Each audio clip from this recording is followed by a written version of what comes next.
সুপ্রিয় দর্শক, আমরা গতকাল যে খবরটা শুনেছিলাম, বগুড়ার ১৯ বছরের মাদ্রাসা পড়ুয়া ছেলে সাদ বিন আজিজার রহমান তার মাকে নৃশংসভাবে খুন করে ডিপ ফ্রিজে রুখে রেখেছিল।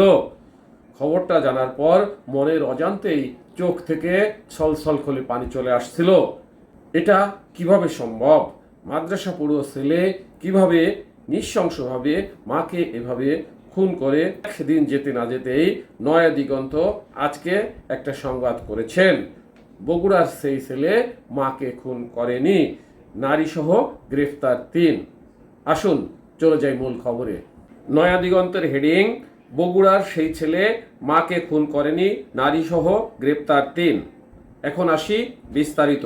বগুড়ার দুপচাচিয়ায় চাঞ্চল্যকর উম্মে ছালমা হত্যায় ছেলে সাদ বিন আজিজুর রহমান র্যাবের কাছে জড়িত থাকার কথা স্বীকার করলেও পুলিশ রিমান্ডে তা অস্বীকার করেছে।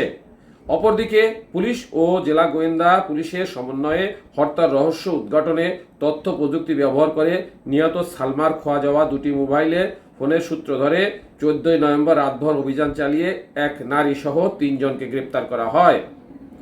গ্রেপ্তারকৃত হলেন সাদদের বাসার ৪ তলার ভাড়াটিয়া উপজেলার চামরুল ইউনিয়নের উত্তর সাজাপুর গ্রামের আইয়ুব আলীর স্ত্রী মাবিয়া বেগম, তার সহযোগী গুনাহার ইউনিয়নের তালুস পশ্চিম পাড়ার আব্দুর রহিমের ছেলে মোসলেম উদ্দিন ও একই এলাকার নিখিল রবি দাসের ছেলে ভ্যান চালক সুমন ববি দাস। তাদের দেয়া তথ্য মতে পুলিশ শুক্রবার দুপুরে নিহত উম্মে সালমার দুটি মোবাইল ফোন ও তাদের বাসার একটি ওয়াইফাই রাউটার ও একটি চাবি উদ্ধার করেছে।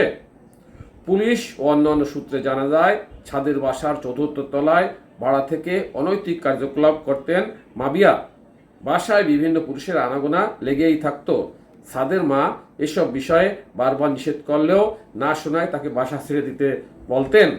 এতে মাবিয়ার মধ্যে ক্ষোভের সৃষ্টি হয়েছিল। এ ক্ষোভ থেকেই এই হত্যাকাণ্ড ঘটতে পারে বলে ধারণা করা হচ্ছে। দেখেন দর্শক, ব্যাপারটা কত নৃশংস, কত মর্মান্তিক।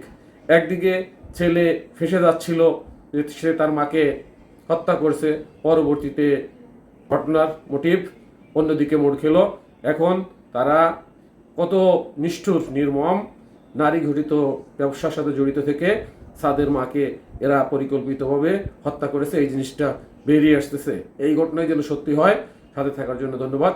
আসসালামু আলাইকুম।